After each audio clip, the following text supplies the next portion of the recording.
बच्चों, आप सभी का स्वागत है आपकी अपनी क्लास केमिस्ट्री की क्लास में। तो आप सभी का स्वागत करती हूँ मैं। कल तक हमने क्या पढ़ लिया था? कल तक हमने ग्रुप 16 के 2 भाग पढ़ लिए थे, जिसमें सल्फर का ऑक्सोम सबसे ज़्यादा इम्पॉर्टेंट था। एक बार थोड़ी सी देर के लिए हम इसे रिवाइज करेंगे। देखिए H2SO3, H2SO4, H2SO5, केवल ऑक्सीजन की संख्या क्या हो रही है? लगातार बढ़ती जा रही है। 3, 4, 5, फिर 6, 7, 8। हमें याद होगा आपको, अगर इसका नाम क्या होगा? सल्फ्यूरस अम्ल, इसका सल्फ्यूरिक अम्ल। H2SO5 का एक सामान्य नाम केरोस अम्ल। ये चीज ध्यान रखना, सभी HOH के रूप में लिखने हैं। ऑक्सीजन को या तो डबल बॉन्ड लिखना है या फिर इस तरह से लिखना है, और अल्फा सल्फर के 6 से ज्यादा बंध नहीं होने चाहिए। आपने ऑक्सीकरण निकाल के देखा होगा। H2SO5 में मैंने आपको बता दिया था, ऐसा है तो -1 माने। ऑक्सीजन है इसलिए क्या नाम है? परोक्सो। एक ही सल्फ्यूरिक अम्ल है। H2SO4 में देखो ये रहा, तो ये मोनोसल्फ्यूरिक अम्ल। H2SO4 परोक्सो मोनोसल्फ्यूरिक अम्ल। आगे देख लीजिए H2H2O6, H2H2O7 को क्या बोलेंगे? ओलियम बोलेंगे। और H2H2O8 को क्या बोलेंगे आप? परोक्सो डाई सल्फ्यूरिक अम्ल। ठीक है बच्चों, आज देखो मैं पूरा लिख के नहीं रखा है मैंने आपके लिए, सिर्फ इतना ही लिखा है। सांद्र है तो दोनों के केस में कौन सी गैस बनेगी? NO2। तनु है तो दोनों के केस में क्या बना दोगे? NO gas. और अगर ये ZN में N ज्यादा है तो क्या लगा देंगे हम? N2O। देखो बिल्कुल शॉर्ट कर दिया मैंने करते करते इस रिएक्शन को रिवाइज। फास्फोरस के ऑक्सो अम्ल भी एक बार देख लीजिए बच्चों। H3PO2 था, फिर हमने क्या करा?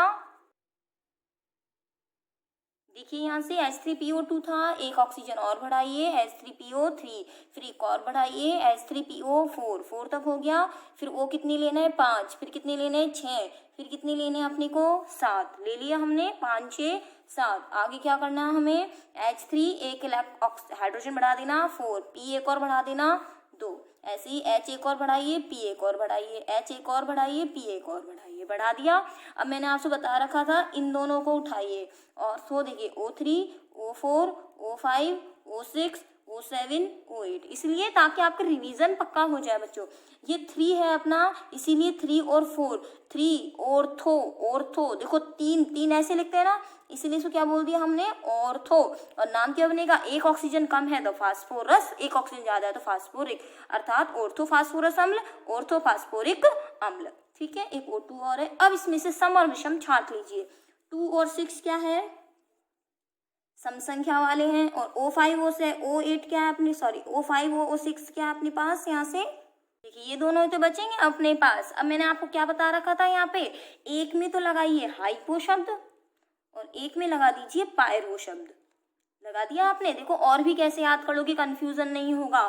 प से 5 बनता है, प 5, और 5 में क्या आता है? पायरो। एक कम हो तो फास्फोरस लिखिए नाम, और एक नाम एक अधिक हो तो फास्फोरिक, तो हाइपोफास्फोरस, हाइपोफास्फोरिक, पायरोफास्फोरस, पायरोफास्फोरिक। अब तो आप अच्छे से कर गए होंगे इसे याद कि इनके फॉर्मूले कैसे लिखने हैं, इनके नाम कैसे याद रखने हैं, और स्ट्रक्चर याद करना मैंने आपको सिखाई दिया है। चलिए अब आगे चलते हैं हम सल्फर के लिए। बच्चों ये तो हुई अपने रिवीजन तक की बात। अब हम आगे चल रहे हैं, जिसमें हम क्या लेंगे? सल्फर में क्या पढ़ने वाले क्वेश्चन? H2SO4 बनाने की संपर्क विधि की समीकरण। देखिए बच्चे क्वेश्चन क्या होगा। बच्चों आप सभी क्वेश्चन देख लीजिए, मैंने क्या क्वेश्चन लिखा है आपके लिए। तो बच्चों क्वेश्चन है H2SO4 बनाने की संपर्क विधि या कॉन्टैक्ट प्रोसेस, या इसको हम बोलते हैं संस्पर्श प्रक्रम। ठीक है, इन दोनों में से कोई सा भी नाम इसका बोला जा सकता है, या तो संस्पर्श संपर्क कहेंगे, या संस्पर्श कहेंगे, या कॉन्टैक्ट प्रोसेस कहेंगे। कि रासायनिक समीकरण लिखिए। ये क्वेश्चन बहुत ज्यादा इंपॉर्टेंट है, सबसे पहले ये ध्यान रखिएगा। चलिए H2SO4 में मैं आपको एक चीज यहाँ से बता दूं, H2SO4 बनेगा कैसे बच्चों। यहाँ से देखिएगा, अगर हम ऐसा कहें कि H2O और SO3 गैस, देखो H2SO4 में कौन कौन सा है, इसको अलग अलग करो, H2O अलग निकल जाएगा, SO3, इन दोनों को जोड़ दो तो भी H2SO4। इसका मतलब ये वाला जो SO3 है इसका आना जरूरी है। SO3 आने के लिए क्या लेके आना पड़ेगा? सल्फर लेके आना पड़ेगा। और देखिए बच्चों बहुत आसान रिएक्शन है, सल्फर को जलाएंगे। देखिए हमने क्या ले लिया? सल्फर। सल्फर किस रूप में होता है? 8 सल्फर के परमाणु एक साथ जुड़ जाए तो किसकी उपस्थिति में जलाते हैं बच्चों? ऑक्सीजन की उपस्थिति में। जैसे ही ऑक्सीजन की उपस्थिति में जलाएंगे बच्चों क्या बनेंगे? 8 SO2 यहाँ से बन जाएंगे। SO2 बन गया। ठीक है। अब दूसरे प्रक्रम क्या करेंगे हम, SO2 का ऑक्सीकरण। क्या करेंगे, SO2 का ऑक्सीकरण। जब SO2 का ऑक्सीकरण आप करेंगे तो SO2 की किससे रिएक्शन कराएंगे आप, ऑक्सीजन से रिएक्शन कराएंगे। लेकिन एक चीज याद रखिएगा बच्चों, ये पहली बात तो रिवर्सिबल है, उत्क्रमणीय है, किसकी उपस्थिति में है, V2O5 वैलेडियम पेंटाऑक्साइड। आप इसको नहीं लिखेंगे तब तक आपका आंसर पूर्ण नहीं होगा। ऑक्सीजन आप जोड़ दीजिए, क्या बनेगा, SO3 अर्थात सल्फर ट्राई ऑक्साइड बन गया। अब तीसरा बिंदु क्या होगा इसमें, हमें देखिए बच्चों, तीसरा बिंदु है H2SO4 का निर्माण। H2SO4 का निर्माण करने के लिए हम इस SO3 को हम H2SO4 जो हमारे पास पहले से ही प्रिपेयर है उसके साथ इसको रिएक्ट कराया जाता है, जिससे अब आप इसको जोड़िए, हाइड्रोजन कितने हैं, 2, सल्फर कितनी है, 2, ऑक्सीजन कितने हैं, 4 और 3 7, H2H2O7। हमने कल भी बताया था इसका नाम क्या होता है, ओलियम होता है। बच्चों इस ओलियम में H2SO4 की मात्रा बहुत ज़्यादा होती है। अब इसके बाद जितना सांद्रता का हमें H2SO4 चाहिए, क्योंकि ये तनु भी होता है और ये सांद्र भी होता है, इसीलिए इस H2H2O7 में इच्छित मात्रा में पानी मिलाकर इच्छित सांद्रता का, अर्थात जितनी सांद्रता हमें चाहिए H2SO4 की उतनी सांद्रता यहाँ से प्राप्त कर ली जाती है। आप गिन के देख लीजिए, चाहे यहाँ पे H2SO4 के 2 अणु प्राप्त होंगे, हाइड्रोजन कितने हो गए, 4, 2 दूनी 4, सल्फर कितने हो गए यहाँ से अपने पास, सल्फर 2 हो गए, बिल्कुल 2 हैं, ऑक्सीजन कितने हो गए, 7 तो यहाँ है और 1 यहाँ है, 8, तो 4 और 2 नहीं 8, तो यहाँ से इच्छित सांद्रता का H2SO4 प्राप्त कर लिया जाता है। बहुत ज़्यादा इंपॉर्टेंट है बच्चों। हमने क्या हमने सल्फर को पहले ऑक्सीजन से हटाया, SO2 बना, फिर SO2 से क्या बनाया, SO3 बनाया और इसमें H2SO4 मिला दिया, जिससे क्या बन गया, H2S2O7। फिर इसके अंदर हमने बच्चों पानी मिला दिया, पानी मिलाते ही क्या बन गया, H2SO4। बिल्कुल भी इसमें कोई लापरवाही नहीं करनी है, आपको ये रिएक्शन अच्छे से याद करनी है। अब देख लेते हैं इसका चित्र, ताकि हमारे पास एग्जाम में अगर आ जाए तो हम इस चित्र को कर सकें। देखिए बच्चों, देखिए आपके सामने ये चित्र बना हुआ है, इसके अंदर आप देख रहे हो कितने चैम्बर बने हुए हैं। देखो 1 2 3 4 और ये 5 बेलनाकार आकृतियां आपके सामने बनी हुई हैं। मैं आपको एक्सप्लेन करती जाऊंगी बच्चों कौन सी क्या चीज है यहाँ पे। ये जो आप छोटे छोटे से टुकड़े देख रहे हैं यहाँ पे, ये छोटे छोटे टुकड़े यहाँ पे जो रखे हुए हैं बच्चों, ये सल्फर के टुकड़े रखे हुए हैं। या तो आयरन सल्फाइड रखा जाता है या सल्फर के टुकड़े। यहाँ से क्या प्रवाहित की जाती है, ऑक्सीजन प्रवाहित की जाती है। सल्फर और ऑक्सीजन मिलके क्या करते हैं, दोनों जलते हैं और क्या बनती है, SO2 गैस बनती है। कौन सी गैस बनेगी बच्चों, SO2 और ऑक्सीजन। फिर यहाँ से ये गैस पार होती हुई कहाँ आती है, अलग और एक बेलनाकार उसमें आती है और फिर ऊपर से क्या किया जाता है, यहाँ पे आपको यहाँ पे नहीं दिख रहा होगा लिखा हुआ, इसलिए मैं बोल देती हूँ, वाटर स्प्रे करा जाता है, अर्थात पानी की फुहारें यहाँ से छोड़ी जाती है। जितनी पानी की फुहारें यहाँ से छोड़ी जाती है बच्चों यहाँ से, इसके बाद जो पानी होता है वेस्ट वाटर वो तो नीचे निकल जाता है और बाकी जो होती है, जो गैस होती है, उससे पानी से उसकी अशुद्धियाँ क्या होती है, निकल जाती है, क्योंकि बनने वाली यहाँ से जो SO2 होती है वो इम्प्योर होती है। आगे लिखा हुआ है यहाँ से बच्चों ड्राइंग टावर। ड्राइंग टावर मतलब जिसके अंदर इस गैस में से पानी की मात्रा को अलग किया जा सके, तो यहाँ से इसको ड्राई भी कर दिया जाता है। आगे देखिए यहाँ से, ये देखिए यहाँ पे आगे निकाल रखा है, फिर यहाँ से नली से होता हुआ दूसरे में जाता है। आगे किसका स्प्रे कर रखा है, H2SO4 का।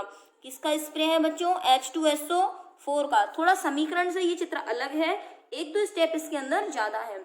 ऊपर से जितना भी हमारे पास ये SO2 आती है, अब ये शुष्क SO2 होती है, अर्थात इसके अंदर पानी नहीं होता। अब ये SO2 इस सांद्र H2SO4 से क्या आती है, संपर्क में आती है। जितना भी एसिड वेस्ट होता है, ये वाला जितना गैस अवशोषित करती है, ठीक है, बाकी एसिड क्या होता है, बाहर निकल जाता है। यहाँ से वेस्ट मटेरियल सारा बच्चों क्या हो जाएगा, बाहर निकल जाएगा। आगे क्या कर रखा है बच्चों, आगे हमने इसको गुजारा है आर्सेनिक प्यूरिफायर, और यहाँ पर हमने इसको गुजारा है,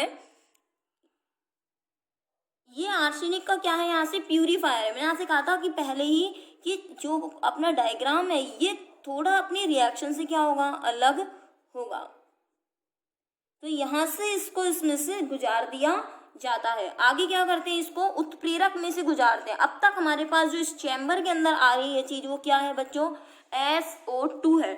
अब ये SO2 किस में से गुजरती है, V2O5 में से। ये देखिए V2O5 5 जो हमने पढ़ा था। अब V2O5 क्या करता है, इसका ऑक्सीकरण कर देता है, जिसके कारण ये SO2 किस में चेंज हो जाती है, SO3 में। ये देखो यहाँ लिखा हुआ है अपना SO3 में चेंज हो जाता है। और SO3 में जैसे ही चेंज होता है, यहाँ से किसका प्रभाव होगा, यहाँ से कंसंट्रेट H2SO4 सांद्र H2SO4 प्रवाहित तो होगा, जिससे ये अवशोषित होकर क्या बना देगा, ओलियम बना देगा। ओलियम मतलब H2S2O7 का निर्माण कर देगा। और यहाँ पर हमें क्या प्राप्त हो जाता है, ओलियम, जिसमें इच्छित अनुसार पानी मिलाकर इसको हम अलग कर सकते हैं, इच्छित सांद्रता का H2SO4 प्राप्त कर सकते हैं। इस प्रकार से बच्चों ये चित्र है, आप इसको अपने कॉपी में नोट कीजिएगा, एग्जाम में आपसे चित्र पूछा जा सकता है। जो क्वेश्चन है अपने लिए H2SO4 के लिए Ka1 का मान Ka2 की अपेक्षा अधिक होता है। पहले तो मैं इस क्वेश्चन का मतलब समझा दूं आपको। H2SO4 हम जानते हैं क्या है बच्चों, एक अम्ल है। यहाँ से हमने इसकी H2O से रिएक्शन करा दी। रिएक्शन तो क्या होती है बच्चों, पानी में ही अम्ल की 2-3 बूंदे अगर हम डाल दें तो H2SO4 H+ आयन त्याग देगा, क्योंकि यहाँ से जैसे ही H2SO4 यहाँ से क्या त्यागेगा, एक इलेक्ट्रॉन। अगर H2SO4 एक H त्याग देगा तो HSO4 बनेगा माइनस, और वो त्यागा गया इलेक्ट्रॉन कौन ग्रहण कर लेगा, H2O। जैसे ही H2 एक इलेक्ट्रॉन एक H ग्रहण करेगा, H की संख्या कितनी हो जाएगी, 3, फिर क्या आ जाएगा, ऑक्सीजन, और ये हो गया प्लस। यहाँ पर Ka1 इस रिएक्शन के लिए जो Ka1 का मान होता है, अभी मैं आपको और एक्सप्लेन कर दूंगी, वो ग्रेटर देन 10 होता है। अगर आगे हम इस HSO4 की बात करें, इसी में से क्या निकालें, एक H2O और यहाँ से रिएक्ट करें तो यहाँ से क्या बनेगा बच्चों, H3O+, तो ये अलग हो गया, और H+ यहाँ से बाहर निकल जाएगा तो क्या बन जाएगा, SO4-2। यहाँ पर जो निकाला जाएगा वो होगा Ka2, जिसका मान Ka1 की अपेक्षा बहुत कम होगा। यहाँ Ka2 की वैल्यू जो होती है वो 1.2 × 10⁻² होती है, जिसको आप देख रहे हैं, जिसकी वैल्यू 10 से बहुत ज्यादा कम है, 0.002 जाकर है इसकी, है ना। इसके आगे आप पॉइंट लगा दोगे तो 0.002 आएगी, अर्थात Ka1 जो है वो Ka2 की तुलना में अधिक है। अभी मैं आपको और इसको एक्सप्लेन कर देती हूँ बच्चों, इसका क्वेश्चन का मतलब क्या है, समझिएगा बच्चों। मैं आपको इतना कह सकती हूँ Ka1 की वैल्यू जो अगर जितनी ज्यादा होगी, या हम कह दूँ Ka का मतलब होता है अम्ल वियोजन स्थिरांक। क्या होता है इसका मतलब, अम्ल वियोजन स्थिरांक। Ka की वैल्यू जितनी ज्यादा होगी उतना अधिक क्या होगा, उसकी अम्ल सामर्थ्य अधिक होगी, अर्थात Ka का मान ज्यादा होगा तो अम्ल सामर्थ्य अधिक होगा। अम्ल सामर्थ्य क्या होगा, अधिक होगा। मैं आपसे कह दूं यहाँ से कि एक तो एसिटिक अम्ल ले लें और एक HCl ले लें, दोनों में से Ka का मान किसका अधिक है, तो वो Ka का मान किसका ज्यादा होगा, HCl का। HCl है, यहाँ से इसको अगर आप डिवाइड करेंगे तो H+ और क्या बनेगा, Cl-। जैसे हम प्रोडक्ट अपॉन रिएक्टेंट से K नहीं लिखते, ये K लिख दिया हमने, ये H+ लिख दिया, ये Cl- लिख दिया, और अपॉन क्या लिख दिया, HCl। तो इस समय ये जो लिखा गया है ना बच्चों, ये पूरा जो लिखा गया है ये किसके लिए लिखा गया, अम्ल के लिए, तो ये क्या हो गया, Ka हो गया। तो Ka का अधिक मान किसको बताता है, उसकी अधिक अम्ल सामर्थ्य को बताता है। तो सिंपली इस क्वेश्चन का मतलब क्या है, इस क्वेश्चन का मतलब ये है बच्चों कि H2SO4 में कितने H होते हैं, 2 H होते हैं। दिख रहे हैं हमें 2 हाइड्रोजन होते हैं, 2 ही हाइड्रोजन बाहर निकलते हैं, लेकिन पहला हाइड्रोजन जल्दी बाहर निकलता है इसीलिए Ka1 ज्यादा हो गया, लेकिन दूसरा हाइड्रोजन जल्दी से बाहर नहीं निकलता कंपैरिजन में इसके। तो वो पूछ रहा है ऐसा क्यों, कि इसका पहला H तो जल्दी बाहर निकल गया, लेकिन इसका जो दूसरा वाला H है वो जल्दी बाहर नहीं निकला। तो वो इसका क्वेश्चन का मतलब आपसे पूछना चाहता है। तो Ka जितना ज्यादा होगा अम्ल सामर्थ्य उतनी ज्यादा होगी, अर्थात इस कंडीशन में तो अम्ल सामर्थ्य अधिक है, इस कंडीशन में अम्ल सामर्थ्य कम है। सीधा मतलब हो गया, पहला H जल्दी निकलता है, दूसरा H देरी से निकलता है। तो आंसर क्या होगा बच्चों, तो हम ऐसा कह सकते हैं H2SO4 में से प्रथम H मतलब पहला हाइड्रोजन किस में से निकलता है, एक उदासीन परमाणु से निकलता है, सॉरी उदासीन अणु से निकलता है, जबकि दूसरा H किस में से निकलता है, एक ऋणावेशित आयन HSO4- से निकलता है। आप कहेंगे क्या फर्क पड़ा भैया, ऋण आयन से निकल रहा है, फर्क पड़ता है, कैसे फर्क नहीं पड़ता, देखिए समझिए इस चीज को कैसे फर्क पड़ा। देखो एक तो है ये अपना H2SO4 है ना, एक H निकल गया। जब H निकलता है तो यहाँ पर क्या निकल गया, ये अपने इलेक्ट्रॉन किसको देके जाता है, इसको देके जाता है। लेकिन जब अब H निकलेगा तो पहले से इसके पास क्या है, इलेक्ट्रॉन खूब सारे हैं। देखो माइनस लग रहा है, अर्थात पहले से इलेक्ट्रॉन इसके पास है, अर्थात दूसरा H आसानी से नहीं निकलता, क्योंकि जब ये H निकलेगा तो अपने इलेक्ट्रॉन वापस इसको देके जाएगा। और देखिए इसको इसके स्ट्रक्चर से क्लियर कर देते हैं हम इसको। H2SO4 है, यहाँ से ये तो H2SO4 की स्ट्रक्चर है, ये H बाहर निकल गया, ठीक है। जैसे ही H बाहर निकला पूरी स्पीसीज पे क्या आ गया, ये स्थिति बन गई, ये H है अपना, पूरी स्थिति ये बन गई। अब ये H कैसे बाहर निकले, इसके पास तो पहले से ही इलेक्ट्रॉन अधिक है, ये रे माइनस, पहले से इलेक्ट्रॉन ज्यादा है, इसीलिए जब ये H यहाँ से बाहर नहीं निकलता, क्योंकि इस पूरे आयन के पास पहले ही इलेक्ट्रॉन की मात्रा ज्यादा है, इसीलिए H निकलने की क्षमता जो होती है पहले वाले की तुलना में कम हो जाती है। ये ऑक्सीजन क्या करता है, इस H के इलेक्ट्रॉन खींचता है और इसको बाहर निकाल देता है, कह रहे बाहर निकलो। अब इसके पास इलेक्ट्रॉन है पहले से ही, इसीलिए इस H को निकालने में इतनी जल्दी ये नहीं करता। तो ध्यान रखिएगा बच्चों कि H माइनस वाली स्पीशीज से जल्दी से बाहर नहीं निकलता। तो बच्चों अब आपको समझ आ गया होगा, माइनस वाली स्पीशीज से H बाहर जल्दी से नहीं निकलता, क्योंकि यहाँ तो क्या है अपना ऑक्सीजन है, इसके इलेक्ट्रॉन खींच लेता है, जबकि यहाँ पर क्या है माइनस, ये इसके इलेक्ट्रॉन इतनी आसानी से नहीं खींचता। तो अब आपको ये चीज समझ आ गई होगी दोनों की स्ट्रक्चर से, ठीक है बच्चों। तो अब यहाँ से हम सीधा उत्तर कह सकते हैं, पहला H उदासीन से निकलता है, दूसरा H अनावेशित आयन से निकलता है, अतः Ka2 का मान Ka से Ka1 से कम है, ठीक है बच्चों। चलिए नेक्स्ट क्वेश्चन करें बच्चों। अब नेक्स्ट क्वेश्चन करते हैं हम यहाँ से। नेक्स्ट क्वेश्चन क्या है बच्चों, H2SO4 के बारे में आप एक तो चीज जानते हैं, प्रबल क्या है, निर्जली कारक है, मतलब सांद्र H2SO4 की रिएक्शन आप किसी से करा दोगे, याद रखिएगा सांद्र की रिएक्शन किसी से करा दोगे तो वो पानी को फटाफट से निकाल देता है। उसी अभिक्रिया का यूज यहाँ से हम कर रहे हैं बच्चों। क्वेश्चन देखिएगा आप अपना, सांद्र H2SO4 प्रबल निर्जली कारक है, अभिक्रिया लिखिए, या कॉपर सल्फर और कार्बन से सांद्र H2SO4 कैसे क्रिया करता है। तीनों की रिएक्शन लिखनी हमें, कॉपर सल्फर और कार्बन की सांद्र H2SO4 से।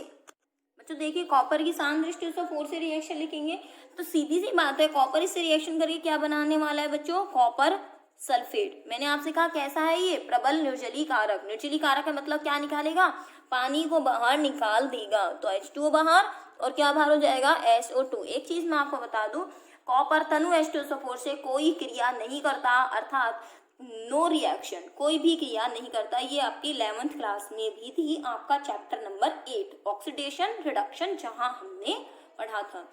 दूसरी रिएक्शन क्या है बच्चों, सल्फर की रिएक्शन करा दीजिए H2SO4 से, यहाँ से भी क्या बाहर निकलेगा, यहाँ से सल्फर और H2SO4 आपको दिख रहे हैं, तो दो ही तो चीज है, पानी तो बाहर निकलेगा ही, पानी निकलने के बाद सल्फर रह जाएगा, ऑक्सीजन रह जाएगी, मिलके क्या बना देगा, SO2 बना देगा।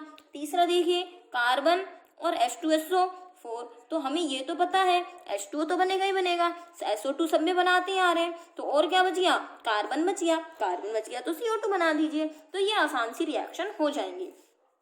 एक क्वेश्चन और बनता है हमारा यहाँ से कि यदि किसी कार्बोहाइड्रेट पर H2SO4 की अभिक्रिया कर दी जाए, किस पे कर दी जाए, किसी कार्बोहाइड्रेट पर, किसी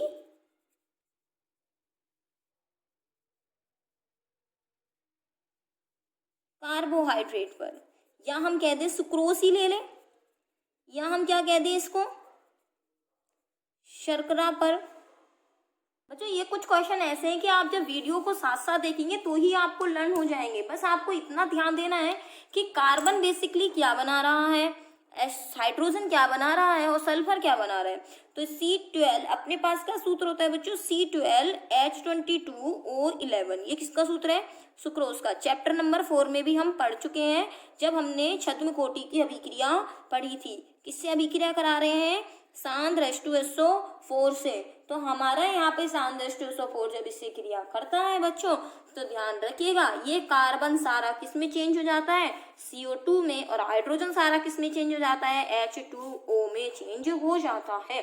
जलाने पर भी आपको ध्यान होगा हाइड्रोकार्बन इसी तरह की अभिक्रिया दिखाते हैं। SO2 आप दिखाएं नहीं दिखाएं इससे कोई फर्क नहीं पड़ रहा है, इसके अंदर हमने सीधा इसकी उपस्थिति में अभिक्रिया लिख दी है।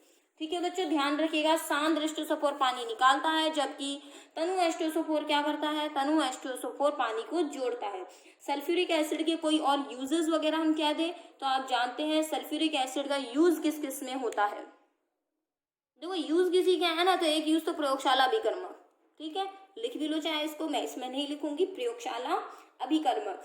दूसरा होता है बच्चों इसका, जो आपने इन्वर्टर की बैटरी देखी होंगी उसमें यूज होता है अपना सीसा संचायक बैटरी में इसका यूज होता है।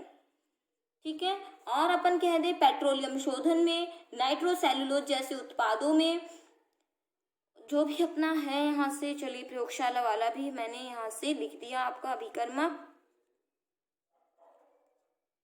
और ये हो गया अपना पेट्रोलियम शोधन में, लिख लीजिएगा साथ साथ।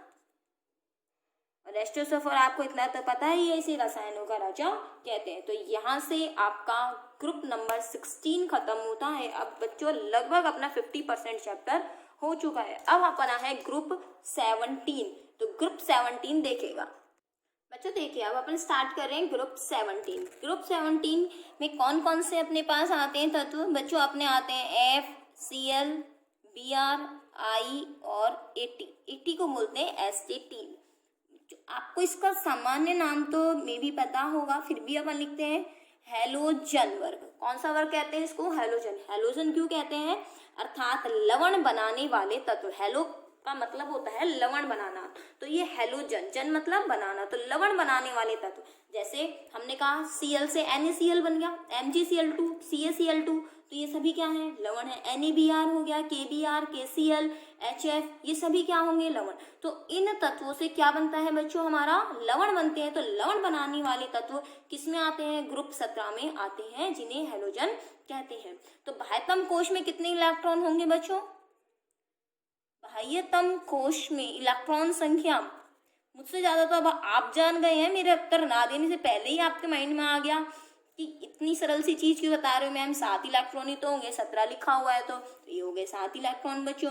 अब बाह्यतम कोश में 7 इलेक्ट्रॉन है, तो इसका सामान्य इलेक्ट्रॉनिक विन्यास क्या होना चाहिए बच्चों, ये अपना NS और NP तो लिखते ही है। बाह्यतम कोश में कितने आते हैं, 7, S में हम 2 लिखते हैं, तो P में कितने बच गए बच्चों, 5, तो NH2 NP 5। अब यहाँ से मैं आपको वो चीज बता रही हूँ जो अपने क्वेश्चन में आती है, वो भी आपको सभी को पता है, फिर भी मैं एक बार रिपीट करूंगी, हो सकता है आप थोड़ा भूल नहीं गए हो, इसीलिए मैं आपको बताना चाहूंगी यहाँ से। तो ये अपना हो गया बच्चों F, फिर लिख दिया Cl, फिर क्या लिख दिया Br, फिर क्या लिख दिया I, और फिर क्या आ गया अपना एस्टेटीन। ठीक है, ये देख लीजिए एस्टेटीन आ गया। अब इसके परमाणु क्रमांक आप सभी जानते हैं, 8, 18, 18, 32 का योग होता है, खूब अच्छे से आप जानते हैं। ये 9, यहाँ पर कितना आएगा, 17 आएगा, फिर आप 18 जोड़ दीजिए, कितना आएगा, 35 आएगा, फिर आप 18 जोड़ दीजिए, 53 आएगा, फिर आप 32 जोड़ दीजिए, कितना आएगा, यहाँ पे 85 आएगा। तो ये यहाँ पर इसके डिफरेंसेस होते हैं। आगे इनका परमाणु क्रमांक, आवर्त कौन कौन से में आता है, ये दूसरे आवर्त में आता है, ये तीसरे में, ये चौथे में, ये पांचवें में, और ये छठे में। तो इसका ट्रिक क्या होती है, फिर कल बाहर आई आंटी, वेरी गुड। आप ऐसा कीजिए, सबसे आप अपनी कॉपीज में लिखिए, मैं यहाँ पर लिखती हूँ आपके सामने, फिर आप अपना मैच कर लीजिएगा। चलिए दोनों साथ साथ लिखते हैं, कौन पहले लिखता है। यहाँ वीडियो में नहीं देखते रहिएगा, आप अपना लिखिए, मैं अपना लिख रही हूँ, और फिर साथ में मैच कर लीजिएगा अपना। ठीक है, वीडियो में नहीं देखना है क्योंकि मैं आपको 2 पहले ही बता चुकी हूँ बच्चों।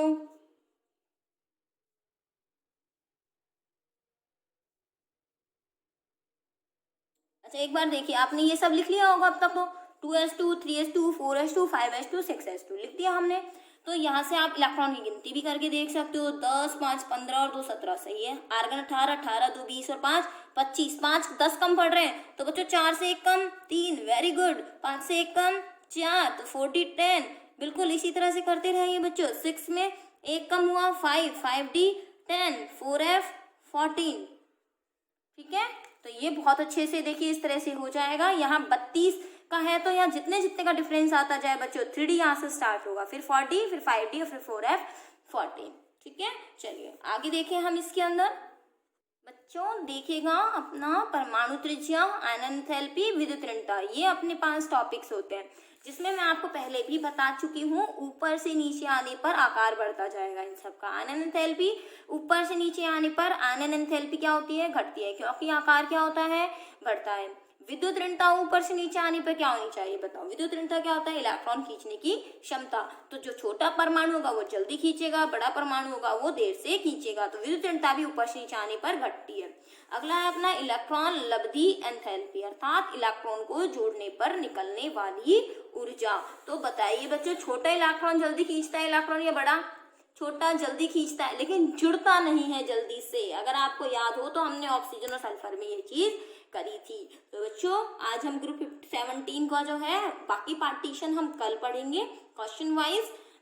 और एक चीज मैं बहुत धन्यवाद कहना चाहूंगी उन बच्चों का जो लॉकडाउन में पढ़ भी रहे हैं और व्हाट्सएप पे जो अपने टेस्ट वगैरह चल रहे हैं गोविंदगढ़ के स्कूल के बच्चों को, वो उन्हें भी प्रॉपरली दे रहे हैं। तो वो बच्चे बहुत अच्छे से पढ़ रहे हैं। आप भी अच्छे से पढ़िए। टेस्ट अगर आप नहीं दे रहे तो कोशिश कीजिए कि वो टेस्ट वगैरह भी आप दें, ताकि आपको आपकी तैयारी मजबूत होती हुई नजर आए। तो बच्चों इन क्वेश्चंस को आप अच्छे से करिएगा। अपन जल्दी ही इसका भी पी ब्लॉक का टेस्ट अनाउंस करेंगे। गोविंदगढ़ के बच्चे हैं, बच्चे बहुत अच्छा टेस्ट वगैरह आप दे रहे हैं मुझे। अगर कोई और बच्चा भी टेस्ट वगैरह देना चाहे तो वो टेलीग्राम पे मुझे बता सकता है, उसके लिए टेस्ट पेपर अलग से दे दिया जाएगा। या यहाँ पे इम्पॉर्टेंट क्वेश्चन मैं आपको बताती हूँ, वहाँ से वो इम्पॉर्टेंट क्वेश्चन आप नोट भी कर सकते हैं। धन्यवाद।